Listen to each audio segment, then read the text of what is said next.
Bonsoir à tous et bienvenue sur votre chaîne de télé Direct 7. Élections législatives et régionales, c'est pour cette année 2023, même si aucune date n'est fixée par la CENI. L'opposition qui a boycotté les dernières législatives de 2018 est face à son destin.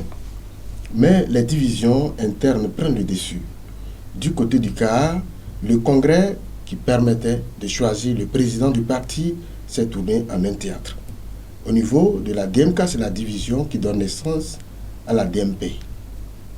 Le premier vice-président, Gérard Adia de MPDD, est exclu. Monsieur Ouro Akpo-Tianiao et ses amis de l'ANC sont aussi définitivement exclus du parti. Mesdames et messieurs, voici le débat en question. L'opposition pourra-t-elle, dans cette situation, recoller les morceaux? Pour certains, c'est une opposition qui est pire que le régime en face. J'ai l'honneur de recevoir sur ce plateau M. Ouro Sama Ashraf. Il est juriste, il est membre du parti national PDP, Parti démocratique panafricain. Bonsoir M. Ashraf. Oui, bonsoir M. Ricardo, bonsoir également mon cher aîné M. Sylvestre Béni. Et je suis extrêmement ravi d'être avec vous cette soirée. Et je crois que nous serons vraiment à la hauteur des thématiques pertinentes que vous voulez soumettre à notre appréciation souveraine. En face de lui, j'ai mon confrère Sylvestre Béni. Il est le directeur de publication de La Manchette. Bonsoir, cher confrère. Oui, bonsoir Ricardo et bonsoir à toutes et à tous. Comme c'est la première fois, donc je profite de l'occasion pour saluer donc les responsables de Direct 7 et surtout toute l'équipe pour la préparation de cette émission. Voilà. Alors, Monsieur Ashraf, comment va le PDP? Votre président, il va bien, Monsieur Kabara? Non, le PDP se porte très bien. Nous sommes un parti républicain. Nous menons nos activités en conformité et avec la charte des partis politiques. Nous avons des ambitions qui sont certes illimitées, mais nous sommes conscients de l'environnement dans lequel nous évoluons. Chez nous, nous pensons clairement que la lutte politique rythme avec la production intellectuelle. Nous avons des think tanks, nous réfléchissons sur un certain nombre de sujets.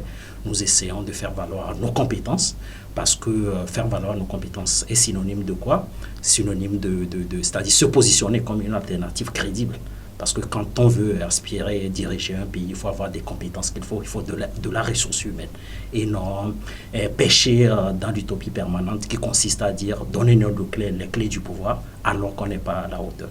Donc le PDP se porte très bien de manière générale. Alors avant de parler de la nature même de l'opposition aujourd'hui avec des divisions que nous constatons, et depuis le 29 samedi dernier, le recensement électoral a démarré. Vous avez déjà votre carte puisque le recensement devait prendre fin hier. Oui.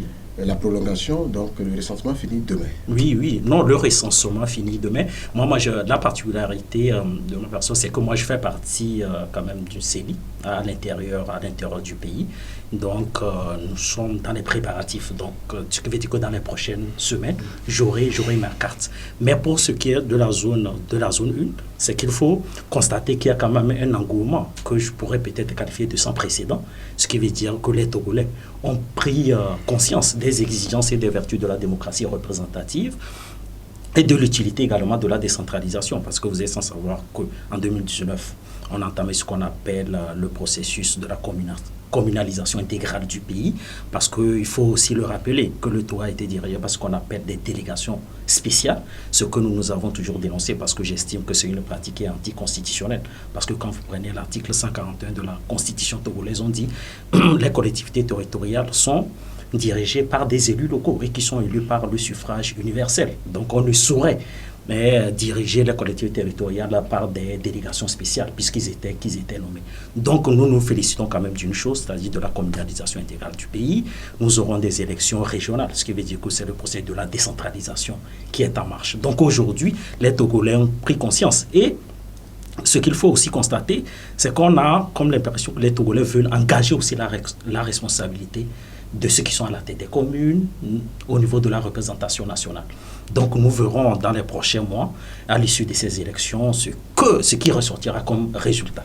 Alors Sylvestre Béni, vous avez vu les populations, c'est des files d'attente devant les centres de recensement. Qu'est-ce qui peut expliquer cet engouement de la population cette fois-ci? Écoutez, il y a plusieurs raisons pour expliquer cela. Vous savez que le Togolais C'est en fait, si vous voulez, c'est une entité qui est abyssale et on ne peut jamais cerner. Vous savez, il fut un moment où les cartes d'électeurs donnaient droit à quelques largesses donc, du pouvoir togolais. Et ceux qui n'avaient pas cette carte-là, c'est devenu donc le procès Sésame pour avoir ce que le gouvernement avait donné, les 5 000 et 6 000 entre-temps. Donc, ceux qui n'avaient pas été presque exclus. Donc, il y avait également cet élément. Et d'autres, est-ce que... c'est vrai qu'avec la présidentielle de 2020, on a senti que il y a eu quand même eu un regain au niveau donc, du pourcentage. Le pourcentage devient un peu plus élevé que les précédentes élections que nous avons eues. Est-ce que cela suffit pour expliquer le fait, cet engouement que les Togolais veulent véritablement aussi aller aux urnes, ne serait-ce que pour décider de ceux qui seront donc à la tête donc, des communes, si on prend c'est-à-dire ceux qui sont donc des élus locaux. Donc il y a plusieurs paramètres qui peuvent expliquer cela. Puisque je vois certains, je me dis que lorsque je vois des vieilles qui, peut-être des gens du 3e âge qui marchent donc à 3 pieds, c'est-à-dire avec leur canne, et qui viennent donc se délivrer cette carte d'électeur, est-ce que c'est surtout dans l'optique d'aller voter? C'est le pourcentage lors des élections régionales et législatives qui nous permettront le taux de participation. Surtout le taux de participation, parce que le fait que les gens se déplacent beaucoup pour aller donc à ces élections, ça va quand même nous permettre donc de savoir si évidemment cet engouement était guidé véritablement par cette envie-là de faire d'élire ceux qui seront donc à même de les diriger au niveau donc des communes, bon, je prends au niveau donc des responsables locaux, si on peut le dire, les élus locaux, voilà, puisqu'on aura les élections régionales, après on aura donc les élections législatives. Mais tout cela, c'est à définir dans le temps. Sinon, pour moi, rien ne peut expliquer cela, parce que moi, j'ai eu ma carte, je crois, avant-hier, et lorsque vous voyez donc la file, il a fallu que j'appelle donc le président, puisque j'avais une émission pour échanger avec le président, j'étais obligé donc de laisser ma carte d'identité pour revenir. Je suis revenu 3 heures plus tard avant donc de me faire enrôler, donc avoir ma carte d'électeur. Donc, si je restais peut-être dans la queue, je ferais au moins 4 heures de temps avant donc de me faire délivrer donc ma carte. Lorsque vous voyez cet engouement-là, pour l'heure, je me dis, il n'y a rien qui puisse expliquer cela. C'est pourquoi je prends cette question. On a vu le président de la CENI sortir une note en accusant les OPS qui ralentissent volontairement le recensement. Comment vous avez analysé ça? Oui. Je crois que j'ai fait le même constat, puisque là où moi je me suis fait enrôler, il y a 2 filles, les OPS qui en essaient, elles étaient tellement lentes, ça il faut le dire. Je ne vais pas quand même donner de nom, ne serait-ce que donner quelques indices pour que ces jeunes filles-là, ces jeunes dames, elles étaient très belles là aussi, il faut le dire. C'est juste pour amuser la galerie. Donc oui, il faudrait... Non, elles étaient très lentes, ça il faut le dire. Il y a une qui dictait, qui a pris donc ma carte d'identité et qui dictait lettre par lettre à la seconde. Bon, franchement, ça prenait assez donc, de temps fou. Avec moi, s'ils ont pris au moins 10 minutes avant que je ne puisse passer pour prendre ma photo et tout, imaginez, la queue de 4 heures de temps. Vous voyez, donc... Est-ce que pour vous, c'est la compétence ou c'est fait à dessein volontairement comme le... Non, si je me réfère un peu donc, au communiqué de la CENI, la CENI a tendance donc à dire clairement que c'est une volonté manifeste de traiter les choses, puisque, honnêtement, j'étais sur une radio de la place où un homme m'a appelé donc, de Baguida qui disait justement que il y a certains OPS qui prenaient de l'argent avant de les enrôler. Ah, donc c'est le motif. Oui, on peut l'expliquer par ce fait-là aussi. Parce que si on prenait volontairement les choses, alors que toi, tu as, la journée, ce n'est que 12 heures. Bon, quand on dit 24 heures, c'est toute la journée. Tu n'as que 12 heures ou 10 heures de temps pour faire tes activités. Mais si tu dois prendre au moins 4 heures pour être dans une queue, il ne reste que 6 heures ou 5 heures pour tes activités. Vous voyez? Donc, devant ce phénomène-là, tu seras aussi tenté donc, de donner vite et parti. C'est ça aussi le phénomène de la corruption qui est là. On a vu la CENI prorogée de 2 jours, mais est-ce qu'au niveau de l'opposition, on a senti les communiqués au niveau de l'opposition, est-ce que les 2 jours peuvent suffire pour enrôler toutes les populations en âge de voter dans cette zone 1? Bon, déjà, pour revenir au constat du président de la CENI, monsieur le président Yago Dabré, ce qu'il faut souligner, pour moi, je considère que c'est un peu une petite fuite en avant. Je crois que lorsqu'on est un président d'une institution comme la CENI, c'est quand même l'institution qui est chargée d'organiser des élections dans notre pays. Ce qui veut dire, est-ce que le recrutement des OPS est fondé sur des critères objectifs? À un moment donné, il faut se poser la question. Parce qu'on peut engager également sa responsabilité. Il est entièrement responsable de la compétence ou de l'incompétence des opérateurs de saisie qu'on retrouve sur le terrain. Vous pensez qu'il jette le tort sur les OPS? Oui, non, mais je trouve qu'on jette sur le tort, mais l'institution également, et même le ministère de l'administration territoriale. Donc, puisque avant même le recensement, il y a eu quand même des simulations où on nous a montré que non, tout était prêt, on ne pouvait pas avoir de doute sur la compétence des opérateurs de saisie et que le matériel également était en bon état. Mais sur le terrain, on a constaté tout autre. Donc, je crois que les partis d'opposition et des organisations de la société civile ont relevé toutes ces incohérences-là. Le PDP, le NET, tout comme le CACIT, un certain nombre d'organisations ont relevé des incohérences. Ils ont formulé des recommandations. Donc, je me félicite quand même d'une chose. Pour revenir à votre question principale par rapport sur les 2 jours, mais est-ce que les 2 jours suffiront pour enrôler une plus grande partie? Je ne saurais le dire.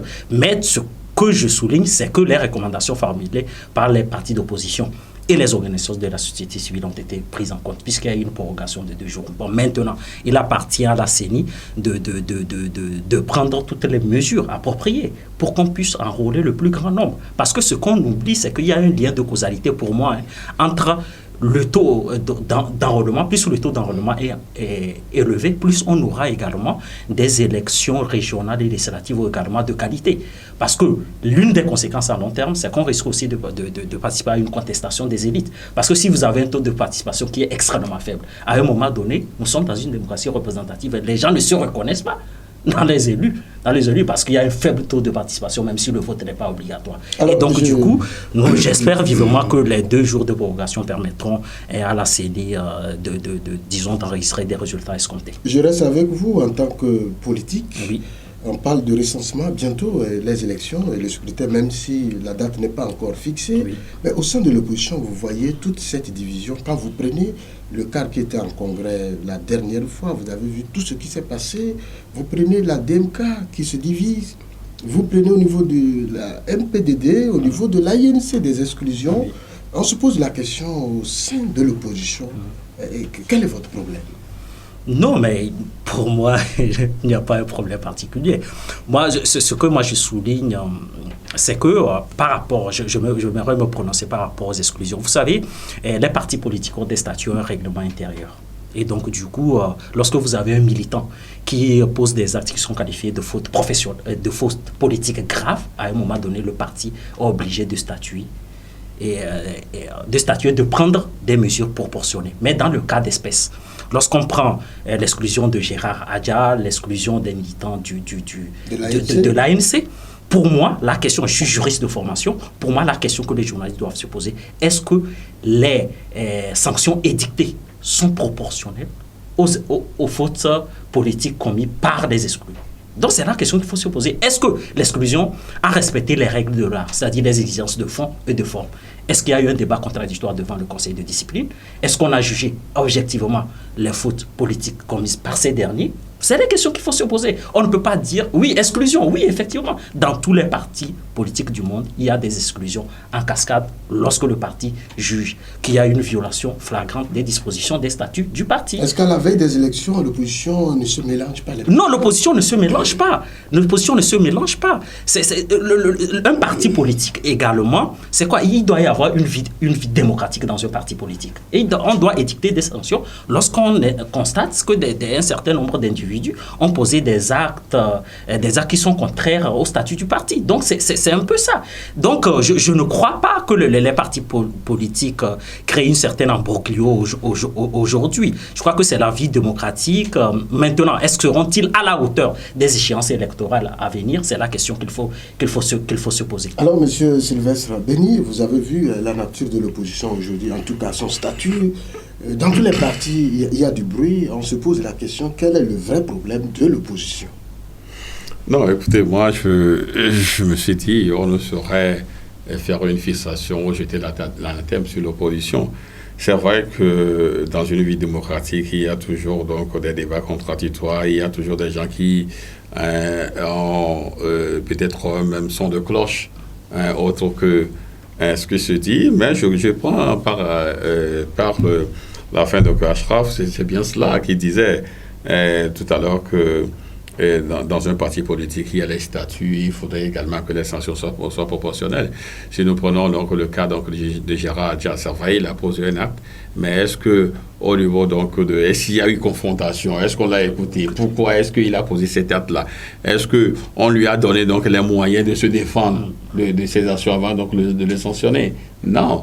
Si nous prenons également le cas donc de ceux qui ont été exclus et au niveau de la SC, c'est vrai que le parti dit avoir des éléments qui puissent permettre donc de les sanctionner. Mais est-ce qu'ils ont été écoutés? Puisque si nous prenons donc le communiqué qui a acté la sanction, donc l'exclusion donc des 4, il a dit que le principal, si vous voulez, Orakpo Tchanyao n'est pas revenu au niveau donc du parti, ne serait-ce que pour c'est pas présenter des excuses, mais est-ce que le parti en amont a pu quand même l'avoir pour écouter sa version de fait? Pourquoi est-ce que tu as posé cet acte-là? Est-ce qu'il y a eu quelques échanges entre les deux? Non. Donc, le principe du contradictoire, voilà. Donc, on attendait que c'est lui qui vienne présenter des excuses. Donc, comme il n'a pas fait, la PAF, donc on l'exclut. Mais tous ces éléments, en fait, déteignent un peu sur la vie politique, ne serait-ce qu'au niveau de l'opposition. C'est vrai, j'ai écouté un invité sur Direct 7 la dernière fois qui disait que l'opposition... Alors, si vous permettez, avant de revenir sur ce sujet, nous allons marquer une pause. Oui. Élections régionales 2023. Pour le développement de nos régions et l'enracinement de la décentralisation, mobilisons-nous pour la réussite des élections régionales 2023. Participons au processus dans la paix, la stabilité et la concorde nationale. Togolais vient, bâtissons la cité.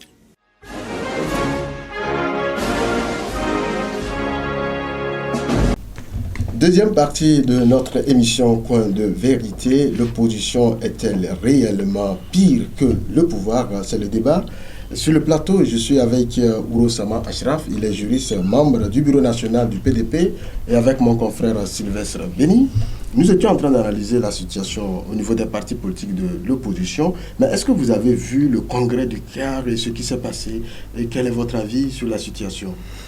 Oui, je disais, j'y étais même. J'étais au congrès du CAR, j'ai vu tout ce qui s'est passé. J'ai même titré le total chaos au niveau donc, du CAR, parce que lorsque vous voyez la manière dont les choses sont passées la dernière fois, vous avez si bien fait donc, de planter le décor en disant que c'est un théâtre. Tu savez, c'est de l'euphémisme. On peut aller au-delà pour dire que c'est un fiasco total. Là, c'est du chaos total, parce que lorsque des gens ont failli en venir donc aux mains, ne serait-ce que pour un congrès, je me dis que nous avons encore du chemin à faire. Un parti qui donc, si vous voulez, qui fait partie donc de ceux qui ont fait donc la pluie et le beau temps, donc l'opposition.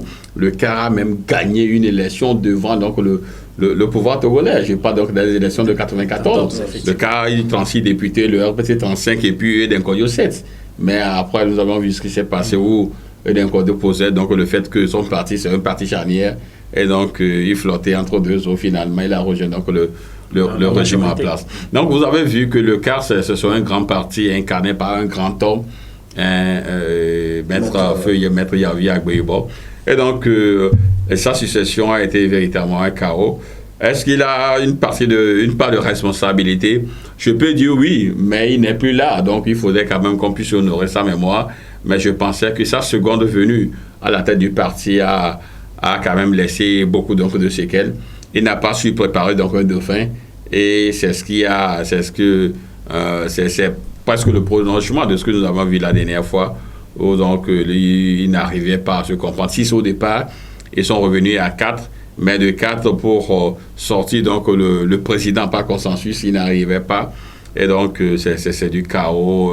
On a failli même lâcher. Comment on peut comprendre qu'un parti bien structurés n'arrivent pas à s'entendre pour dégager un président? Bien structuré, il y a certains qui disaient que le Maître Agboibo est parti avec son quart, ne serait-ce que pour amuser un peu la galerie. Avec l'esprit du parti? Oui, avec l'esprit du parti. Puisque lorsque vous écoutez tous les acteurs qui étaient là, même les candidats, en réalité, on nous faisait savoir qu'à la naissance donc, du quart, c'est un consensus qui est souvent dégagé, ne serait-ce que pour élire le bureau. Hein? Et donc, ils ont presque exclu, c'est vrai que c'est dans le test, mais ils ont presque exclu donc le vote, hein, puisque dans leur entendement, le fait qu'on puisse aller donc à l'élection, ça peut exclure un certain nombre de personnes. C'est une division. Voilà, justement, c'est ce qu'ils évitaient. Mais la dernière fois, entre Jean Kitsi, entre le chef traditionnel Togbi, Sylvain Togbi Dagba, entre Yao Daté et puis une dame qu'on appelle Akaso Ayemi, entre les quatre, ils sont allés donc en conclave plus de 5 fois, de samedi à dimanche, mais jamais ils sont arrivés donc à trouver un consensus. Alors, vous voyez, donc c'est véritablement donc le. Et puis bon, voilà, et puis d'autres partis aussi risquent d'emboîter le pas si jamais. Si jamais, parce qu'il y a un parti aujourd'hui qu'on appelle donc qui est donc le chef de file de l'opposition. Si jamais on ne prend garde à trouver déjà un défunt et puis à essayer donc de faire taire la rancœur. Vous parlez de quel parti? Non, je parle de l'UFC, vous savez que je dis, c'est le coin de la vérité, donc nous disons les choses telles quelles. Alors Achraf, en tant que politicien, vous êtes ici, nous parlons de vos partis, de l'opposition.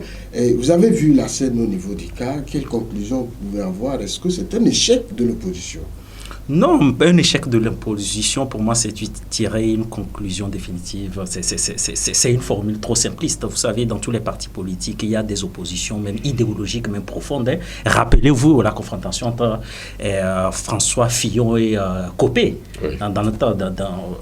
Au temps je vais parler du parti de droite français.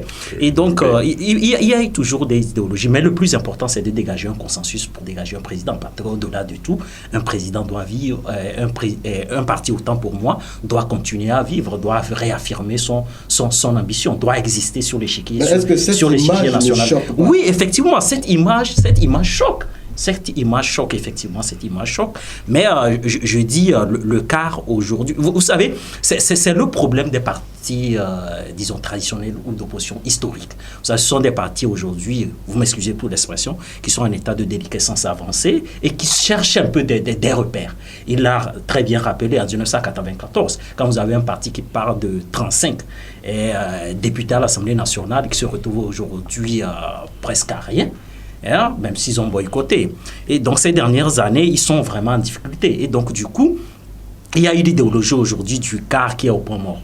Et donc, je crois que le congrès organisé ces dernières semaines ne va pas vraiment en faveur du parti, puisque l'image du parti également est très écornée dans l'opinion publique. Ça, il faut le dire. Donc, je crois qu'il faut trouver une solution la plus appropriée, le plus vite possible, pour que le quart puisse continuer à exister. Si le quart veut retrouver ses heures de gloire d'antan. Maintenant, pour revenir à votre question principale, vous nous posez la question de savoir si l'opposition est pire. Non, moi je crois que j'ai un problème. Non, je demande, est-ce que ce n'est pas de l'échec au niveau de l'opposition? Non, ce n'est pas de l'échec au niveau de l'opposition. Moi, j'ai un problème, par exemple, avec M. Kolani, et ça, il faut le dire. Parce que on va revenir sur c'est un certain nombre de déclarations. Moi, je suis très attentif à la complexité des événements. Moi, je n'aime pas trop la logique simplificative des événements. Quand on dit, oui, l'opposition est très pire. Non, vous ne pouvez pas faire le procès d'incompétence des gens qui n'ont jamais fait l'expérience du pouvoir. L'opposition n'a pas des hommes politiques aguerris. Il n'y a pas des universitaires, il n'y a pas de technocrates. Mais je suis désolé. Il n'y a pas d'universitaires au sein de l'opposition? Oui, c'est ce que je vais dire. Il n'y a pas de technocrates. Qui les empêche de venir dans l'opposition? Non, ils sont dans l'opposition. Mais dans l'opposition également, il y a des gens qui sont capables de diriger. Et donc, du coup, aujourd'hui, on ne peut pas faire le procès d'incompétence. Parce qu'aujourd'hui, dans l'opinion publique, vous avez des gens qui jouent à ce jeu-là. On a comme l'impression qu'il n'y a que la classe politique dirigeante qui a la compétence pour mener assez bien ce pays. Mais on constate aussi aujourd'hui, quand vous regardez les occurrences des politiques publiques qui sont menées, vous vous rendez compte également que la classe politique dirigeante aussi a des limites. Et donc, du coup, on ne saurait préempter le débat en disant que l'opposition est pire et qu'elle n'a pas la compétence. Non, je dis tout simplement qu'il y a des partis politiques aujourd'hui qui font de leur mieux parce qu'il y a une clarification idéologique également du parti. Quand vous prenez par exemple le NET et le PDP, ils s'affirment qu'ils sont des partis centristes. Vous avez des partis qui font la promotion de la social-démocratie. Vous avez des partis socialistes. Vous avez Quand je prends par exemple le président Innocent Kabara, lorsque le Togo a adhéré au Commonwealth, il a publié un ouvrage où il a apporté un certain nombre de propositions, de formulations pour que le Togo puisse rentrer de manière commode dans cette communauté-là. Et donc vous avez des hommes politiques qui sont extrêmement vifs, qui sont vraiment dynamiques sur le terrain. Et donc l'on ne saurait vraiment jeter de l'anathème sur ces gens-là. Est-ce que dans ce contexte, quand vous parlez des centristes, vous avez une position? Est-ce que c'est des partis qui ont réellement une position? Oui, non, ce sont des partis qui ont réellement une position. Nous partons de l'idée qu'on ne saurait avoir une vision manichéenne de la politique togolaise qui consiste à considérer des gens comme des conservateurs ou l'opposition radicale. Je crois que cette posture-là aujourd'hui est inacceptable. Il faut des gens capables de concilier les deux extrêmes et de proposer un projet nouveau pour le Togo. Des partis centristes, Sylvestre Béni, est-ce que c'est la panacée aujourd'hui? La panacée, je ne saurais le dire parce qu'il y a des centristes qui sont là depuis un moment, mais ils n'ont pas su aussi impacter véritablement l'espace politique togolais. Vous savez, dans notre communauté, soit tu es pile soit tu es face, c'est-à-dire tu es donc soit de la droite ou de la gauche, il n'y a pas de juste milieu. En fait, notre paysage politique est conçu donc de cette manière-là. Donc quelqu'un qui est centré, c'est comme si tu es soit donc deux partis au pouvoir, ou bon, du côté de l'opposition, on ne te considère pas trop comme opposition. En fait, c'est ce que nous avons. Je ne sais pas si ils se sont inspirés quand même de la Bible. Si tu n'es ni chaud ni froid, je te vomierai. En fait, c'est cela, parce qu'aujourd'hui, quand on prend les centristes, on a tendance à dire que donc ils font juste le jeu du parti au pouvoir et donc ils ne sont pas trop opposition. En fait, c'est ce qui se dit donc par le commun des Togolais dans l'imaginaire collectif. Alors, je voulais en fait revenir sur, si tu le permets, le fait si on demande si l'opposition est pire, puisqu'il y a un invité qui l'a dit ici. Sur oui, bien sûr, l'invité l'a déclaré dans les analyses que nous avons faites par rapport à la situation de l'opposition.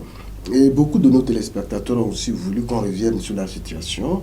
Et quel est votre avis sur cette affirmation? L'opposition est-elle réellement pire que le pouvoir? Non, écoutez, moi j'aime beaucoup le personnage qui a fait quand même cette déclaration. C'est quelqu'un qui fait quand même de très bonnes analyses sur les médias et aussi sur les réseaux sociaux. Mais pour une fois, je me dis que c'est sous le coup de l'émotion, il a un peu cédé à sa passion en faisant cette déclaration contre l'opposition. Est-ce que c'est son avis aussi? Oui, c'est son avis, mais je crois que c'est un peu tiré par les cheveux, parce que dire que l'opposition est pire que le parti au pouvoir, des gens qui n'ont pas encore expérimenté donc le pouvoir, des gens qui n'ont pas les moyens de l'État. Vous savez, quand on parle donc d'État, on parle de tout. On parle donc des technocrates, on parle d'intellectuels, même si au niveau de l'opposition, on a aussi des intellectuels. Même Kagwara, c'est un intellectuel. Vous savez, tout ce qu'on peut mettre dans l'intellectuel, on peut le retrouver dans l'être même du président donc, du PDP. Même Jerry on peut le retrouver. Si on va au niveau donc, de l'ANC, on peut le dire. Si on va du côté donc, du parti des Togolais, d'intérieur olympique, on peut dire. Donc, si on prend l'opposition de manière dans son ensemble aussi, dans sa diversité, on a des intellectuels. Mais ce sont des gens qui n'ont pas encore expérimenté donc, le pouvoir. Ils n'ont pas quand même les leviers du pouvoir. Ils n'ont pas les moyens de l'État. Donc, on ne peut pas dire qu'ils sont pires. C'est vrai que c'est des gens qui ne se comprennent pas parce qu'ils ont des idéologies diverses. Donc, ils ont une manière donc, de voir, de percevoir les choses. Et donc, c'est ce qui explique le fait même qu'on a plus d'une centaine donc, de partis politiques au Togo, parce que les gens ont tendance donc, à ne pas s'identifier ou se reconnaître en l'autre. Ceci explique donc le fait qu'on a quand même toute une panoplie de partis politiques au Togo. Mais pour les tas, l'invité a analysé la sincérité, l'honnêteté de l'opposition et aller à la conclusion. Écoutez, donc ici, il a analysé l'honnêteté donc de la sincérité et la sincérité de l'opposition. Alors là, je me dis qu'il a tout faux. Parce que si on doit analyser l'honnêteté, la sincérité, c'est du côté du pouvoir qu'on peut juger cela. Parce que c'est ceux qui sont là. Est-ce qu'aujourd'hui, ce que vous observez au niveau du cas ne permet pas de faire une analyse sur non, c'est quelque chose donc d'actif. On ne peut pas dire que parce que pour l'instant, les gens n'arrivent pas à dégager un consensus. Ils sont pires que le parti au pouvoir. Je te dis que au sein d'unir, la chose la mieux partagée au sein de l'unir, c'est l'envie et la jalousie. Justement parce qu'il y a un guide qui a véritablement, même si lui-même dit qu'il n'est pas un guide qui fixe un cap, il a dit ça. Je parle donc du président togolais qui a dit la dernière fois qu'il n'est pas un guide qui fixe un cap. Je crois que nous allons revenir quand même dans son entretien, justement sur cet élément-là. Mais du côté du pouvoir, c'est des gens qui véritablement promettent des choses qui ne le font jamais. Ils ont tellement promis donc des choses aux Togolais qu'ils n'ont jamais réalisé. Même la preuve, le chef de l'État lui-même disait dans l'entretien, justement, j'en fais une fixation. Ils avaient promis 3 milliards donc, à des Togolais, mais à la fin, ils se disent que nous ne savons pas à qui donner. Mais comment est-ce que vous pouvez concevoir donc, un plan et fixer des objectifs donc, et annoncer la mesure et finalement nous dire que vous ne savez pas à qui donner? Vous voyez? Donc c'est un coup politique en réalité. Donc voilà, quand on veut parler d'insincérité et d'honnêteté, c'est à ce niveau-là qu'on peut justement le juger. Pas au niveau de l'opposition. Nous sommes dans une émission Coin de vérité. Oui, on se dit la vérité au niveau de l'opposition. Oui. Et la question que je vais vous poser, même si vous refutez l'analyse de l'invité qui a déclaré ici que l'opposition est pire que le pouvoir, au niveau du pouvoir en place, quand il y a des divisions, on n'entend pas. Est-ce qu'il n'est pas temps pour l'opposition de faire taire ces divergences? Oui, non, mais ce qu'il faut savoir, est-ce qu'on est à la tête d'un pays, on a plus intérêt, et disons, à enterrer le contentieux qui oppose les personnes. C'est ce qu'il a dit. Mais dans la classe politique dirigeante également, il y a une divergence également idéologique profonde entre peut-être ce qu'on peut appeler des conservateurs et des progressistes. Effectivement. Donc, il y en a. Mais ce qu'il faut savoir, c'est que moi, je me félicite quand même d'une chose, ce qui veut dire que dans les partis politiques d'opposition, il y a quand même un débat. Quand vous prenez par exemple l'invité qui a, disons, qui a affirmé, disons, cette vérité tonitruante-là, en nous disant que l'opposition est plus pire. Mais je crois que M. Kolani aussi a eu quand même une aventure politique qui n'a pas abouti. Il dit que c'est pourquoi il s'est retiré. Non, c'est pourquoi il s'est retiré. Ce que veut dire. C'est trop facile, c'est un fataliste. C'est un fataliste, le monsieur. Est-ce que c'est pas trop fort le mot? Non, ce qui veut dire qu'il est fataliste, ce qui veut dire qu'il n'a pas su être persuasif. Quand il lui dit que l'opposition est plus pire, est-ce que le monsieur Kolani a fait, disons, une étude approfondie sur les divergences idéologiques entre les partis politiques ou bien l'idéologie des partis qui anime aujourd'hui les partis politiques? Moi, je dis tout simplement que ce sont ces personnages-là qui jettent du discrédit sur le programme de société des partis politiques d'opposition. Je vous dis, dans l'opinion publique, on dit souvent que l'opposition n'a pas de programme. Je suis désolé, l'opposition a un programme très clair. Quand je prends par exemple l'honorable Innocent Kabara, c'est vrai que la Cour constitutionnelle n'a pas retenu son dossier lors des élections présidentielles dernières, mais il avait quand même un programme de société conséquent. Je vous donne par exemple un exemple. Il avait une innovation, il avait l'ambition de créer par exemple ce qu'on appelle un ministère de simplification normative pour mettre fin à ce qu'il appelle les dérives bureaucratiques. Quand vous avez par exemple un analphabète qui va dans des administrations, qu'on lui donne la paperasse souvent, il se perd. Donc un ministère de simplification normative pour permettre à des gens qui n'ont pas fait également des hautes études de faire des formalités administratives de manière aisée. Et donc vous avez autant de propositions. Et donc pour moi c'est trop facile de venir dire que l'opposition est plus pire. Je le dis encore une fois, il y a des compétences avérées dans des partis politiques d'opposition. Maintenant, il nous revient d'être persuasif vis-à-vis des Togolais, proposer un projet politique beaucoup plus pertinent, faire de la pédagogie de masse pour avoir des résultats politiques escomptés. Une dernière question, vous dites qu'au niveau de l'opposition, il y a le débat, est-ce qu'il y a la discipline dans ces partis? Non, il y a la discipline, la preuve. Il y a quand même le conseil de discipline des partis qui statue, qui émet des sanctions disciplinaires contre des militants.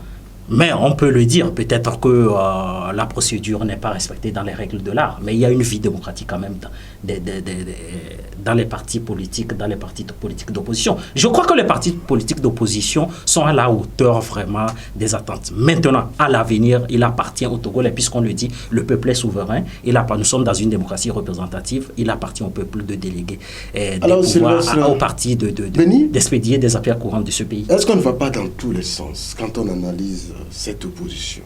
Dans tous les sens, c'est normal, parce qu'ils ont quand même des idéologies donc diverses. Hein, ils ont quand même une multitude, donc, sinon une foultitude donc, de manières pour accéder au pouvoir. Chacun essaie donc de persuader, de convaincre l'autre donc, à adhérer à sa manière donc, de voir donc, afin donc, d'arriver au pouvoir. Et ça, c'est normal. C'est ça le propre donc, de l'opposition. Cela ne suffit pas pour dire que non, ils sont pires que le pouvoir. Je crois que celui qui l'a dit, je l'ai dit au départ, c'est une manière dont il a cédé un peu à sa passion, ou bon, il a dit sur le coup de l'émotion, ou peut-être que vous l'avez quand même acculé donc, de beaucoup de questions ici. Donc à un moment donné, c'est véritablement perdu. Sinon, je crois que je connais le personnage, je sais qu'il peut dire au-delà donc, de ce fait-là. Maintenant, en ce qui concerne l'opposition, moi je crois qu'on peut encore accorder le bénéfice du doute à l'opposition. Rien n'est tard, l'opposition peut un jour accéder. Alors quel sera votre mot de la fin? Bon, mon mot de la fin, je crois que comme je ne suis pas politique, je ne suis qu'un simple journaliste, c'est d'inviter quand même les Togolais à faire massivement donc, le déplacement le jour de vote et donc de porter leur choix. Si celui est même incapable donc, de les représenter au niveau donc, des régions, et puisque nous aurons les régionales avant donc, les élections législatives, et puis donc, de s'identifier à ces personnes-là pour que la démocratie que nous appelons donc de tous nos voeux soit une réalité au Togo. Parce que pour l'instant, nous sommes encore loin de la démocratie, si vous voulez. Merci pour avoir accepté notre invitation. C'est moi. Alors, Achraf, quel sera votre mot de la fin? Non, je dirais, loin de la démocratie, j'estime que les pays africains, compte tenu des travaux de sciences politiques que j'ai lu d'ici par là, le Togo, à partir des catégories intermédiaires, je crois que nous sommes une démocratie hybride, une combinaison de l'autoritarisme et des vertus de la démocratie libérale. C'est la particularité des pays africains. Maintenant, j'invite les Togolais à sortir massivement le jour des élections pour faire leur choix. Et je crois que le PDP a une proposition très forte. Nous pensons que la régionalisation ou la communalisation de notre pays rythme avec ce qu'on appelle la mise en place des juridictions administratives, parce que nous avons pensé que dans notre pays, l'administration publique bénéficie d'un certain privilège que nous trouvons inadmissible. Vous avez des usagers de services publics qui sont lésés au quotidien, mais qui n'arrivent pas à formuler des recours. Je crois que le juge administratif avec le PDP peut restaurer les droits et libertés des citoyens togolais. Merci pour votre disponibilité. Merci. Merci à tous et à toutes, chers téléspectateurs. Nous sommes donc arrivés à la fin de notre émission Point de la vérité. L'opposition est-elle réellement pire que le pouvoir? C'était le thème en débat. Nous étions avec Ourosama Achraf, il est juriste, il est membre du bureau national du PDP, et mon confrère Sylvestre Béni. On se retrouve à la prochaine. D'ici là, portez-vous bien. Bye bye.